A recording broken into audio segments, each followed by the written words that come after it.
ವಿಜಯನಗರ ಸಾಮ್ರಾಜ್ಯವೆಂಬ ವೈಭವಯುತವಾದ ಸಾಮ್ರಾಜ್ಯದ ಹೃದಯ ಭಾಗದೊಳಗೆ ಹೆಜ್ಜೆ ಇಡುವ ಮೊದಲು ಈ ಸಾಮ್ರಾಜ್ಯದ ಮೊದಲ ರಾಜಧಾನಿಯಾದ ಆನೆಗುಂದಿಯಲ್ಲಿ ಒಂದಷ್ಟು ಅಳಿದುಳಿದ ಐತಿಹಾಸಿಕ ಜಾಗಗಳನ್ನ ಹುಡುಕುತ್ತಾ ಹೊರಟವನಿಗೆ ಸಿಕ್ಕಿದ್ದು ಒಂದು ಕಾಲದಲ್ಲಿ ಸೈನಿಕರ ಬೀಡಾಗಿದ್ದ ನೂರಾರು ಆನೆಗಳನ್ನ ಪಳಗಿಸಿದ್ದ ಸೇನಾ ಚಟುವಟಿಕೆಯ ಕೇಂದ್ರವಾಗಿದ್ದ ಈ ಸದೃಢ ಕೋಟೆ. ಯಾವುದೋ ಸಂಸ್ಥಾನದ ಮುಖ್ಯ ಕೋಟೆಯಂತಿದ್ದ ಈ ಜಾಗ ವಿಜಯನಗರ ಸಾಮ್ರಾಜ್ಯದ ಸೇನಾ ನೆಲೆಗಳಲ್ಲಿ ಒಂದಾಗಿತ್ತು. ಸೇನೆಗೆ ಬೇಕಾಗಿದ್ದ ಸಕಲ ಸೌಕರ್ಯಗಳನ್ನ ನಿರ್ಮಿಸಿದ್ದ ಈ ಸ್ಥಳ, ಇಲ್ಲಿಯ ವ್ಯವಸ್ಥೆ ಮತ್ತು ಬೃಹತ್ ಕಟ್ಟಡಗಳ ನಿರ್ಮಾಣ ವಿಜಯನಗರ ಸಾಮ್ರಾಜ್ಯದ ವೈಭವಕ್ಕೆ ಹಿಡಿದ ಕೈಗನ್ನಡಿಯಾಗಿತ್ತು. ಈ ಕೋಟೆ ಸಮೀಪಿಸಿದಾಗ ಯಾವುದೋ ಗತಿಸಿದ ಶ್ರೀಮಂತ ಸಂಸ್ಥಾನವೊಂದು ಎದುರುಗೊಂಡ ಅನುಭವವಾಗಿ ಇದರೆಡೆಗಿನ ನನ್ನ ಕಲ್ಪನೆಗಳು ಉಲ್ಬಣಗೊಂಡವು. ಆ ಕಲ್ಪನೆಯಲ್ಲೇ ಮುಂದುವರಿದವನಿಗೆ ಬರಮಾಡಿಕೊಳ್ಳಲು ಎರಡೆರಡು ಬೃಹದಾಕಾರದ ಕೊತ್ತಲಗಳು, ದೈತ್ಯವಾದ ಕಲ್ಲಿನ ದ್ವಾರಗಳು ಸಿದ್ಧವಿದ್ದವು. ಸದೃಢವಾದ ಕಲ್ಲಿನ ಗೋಡೆಗಳನ್ನ, ಕಾವಲು ಗೋಪುರಗಳನ್ನ, ಆನೆಗಳಿಗೆ ನೀರಿಡುತ್ತಿದ್ದ ಕಲ್ಲಿನ ತೊಟ್ಟಿಯಂತಹ ರಚನೆಗಳನ್ನ, ಚದುರಿದಂತಿರುವ ಮಂಟಪಗಳನ್ನ ಕಾಣುತ್ತಾ ಯಾನ ಮುಂದುವರಿಸಿದರೆ ಅಲ್ಲೊಂದು ವಿಶಾಲವಾದ ಕಲ್ಲಿನ ಕಂಬ ಮತ್ತು ಗೋಡೆಗಳಿಂದ ನಿರ್ಮಾಣವಾದ ಆನೆಯ ಲಾಯ ಎದುರಾಗಿತ್ತು. ಈ ಜಾಗ ಅಂದಿಗೆ ಪಳಗಿಸಿದ ನೂರಾರು ಆನೆಗಳಿಗೆ ಆಶ್ರಯ ತಾಣವಾಗಿತ್ತು.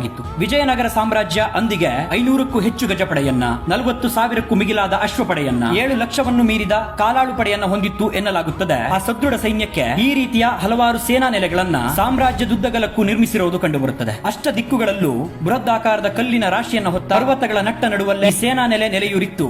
ಸೇನೆಗೆ ಬೇಕಾದ ಗೋದಾಮುಗಳನ್ನ, ವಿವಿಧ ಕಲ್ಲಿನ ಕಟ್ಟಡಗಳನ್ನ, ನೀರಿನ ಕೊಳಗಳನ್ನ, ಮದ್ದು ಪುಡಿ ತಯಾರಿಸುವ ಘಟಕವನ್ನ ಹೊಂದಿದ್ದ ಈ ಸೇನಾ ಠಾಣೆ ಶ್ರೀಕೃಷ್ಣ ದೇವರಾಯನ ಸೈನ್ಯದ ಬಗ್ಗೆ ಅಂದಿಗೆ ಪಾಶ್ಚಿಮಾತ್ಯ ಪ್ರವಾಸಿಗರು ವೈಭವೀಕರಿಸಿ ಬರೆದ ಸಾಲುಗಳು ಸಾಲದಾದವು ಅಂತನಿಸಿತ್ತು. ನೂರಾರು ಆನೆಗಳನ್ನ ಈ ಊರಿನಲ್ಲಿ ಪಳಗಿಸಿ ಅವುಗಳನ್ನ ಇಲ್ಲಿರಿಸಿದ್ದರಿಂದಲೇ ಈ ಊರಿಗೆ ಆನೆಗುಂದಿ ಎಂಬ ಹೆಸರು ಬಂದಿತ್ತು. ಆ ಜಾಗವನ್ನ ಹುಡುಕಿ ಬಂದು ಈ ನೆಲೆಯ ಮೂಲೆ ಮೂಲೆಯನ್ನ ಕಂಡವನ ಪ್ರಯಾಣ ಈ ಆನೆಗುಂದಿಯಿಂದ ಮುಂದುವರಿದಿತ್ತು.